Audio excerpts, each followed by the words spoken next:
እኔ የምለው ይሄ ልጅ ደግሞ ምን አረገ ነው የምትሉኝ? ምን አድርጓል ብላችሁ ነው እየገባችሁ የምትዘምቱበት? ሰላም እንዴት ናችሁ? ውድ ቤተሰቦች እንዴት ናችሁልኝ? በያላችሁበት ዓለም ዳርቻ ሰላማችሁ ይብዛ።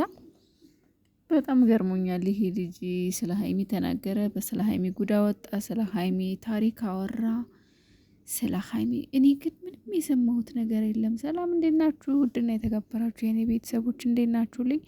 በያላችሁበት ዓለም ዳርቻ ሰላማችሁ ይብዛልኝ። እንግዲህ ቢኒ ከየት ነህ አትበሉኝ፣ አበሻ ነው ይናገራል ደሜ፣ ከየት ናት በሉኝ ይናገራል ደሜ ምናምን እያለ በናቲማን ዘፈን ቆየት ያለ የናቲማን ዘፈን እና ፈታ እያለ ነው። እና ልጆች ደግሞ ያንን አወርደው ሀይሚን እንዳላት ለሀይሚን የተዘፈነው ለሀይሚ እኔ ግን አልመጣልኝም ይሄ ነገር ውዶች። እኔ እንጃ ምን ተፈጥሮ ነው ምን ብሎ ነው እኔ የሰማሁት እስካሁን ድረስ። እኔ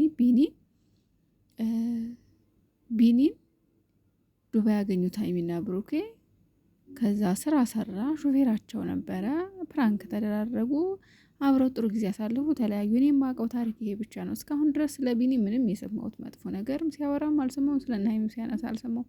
እናንተ ናችሁ እንጂ ማለት ነው እየገባችሁ የሆነ ነገር ለማስወራት ላይቭ ሲገባ እየገባችሁ ለምን ታስጨንቁታላችሁ? ስለ ሀይሚና ስለ ብሩኬ ወሬ እንዲያወራ ለምን ትፈልጋለች? ለምን ነው በግድ አወራ አላችሁ?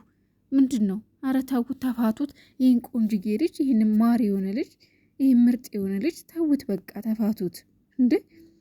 አፍቃሪዎቹ እዛ አሽሙን ሙኑት። ከዛ ውጭ ግን ወሬ አወራ እያላችሁ ከነ ሀይሚ ጋር ለማጣላት አትሞክሩ እንጂ ምን ጉር ነው?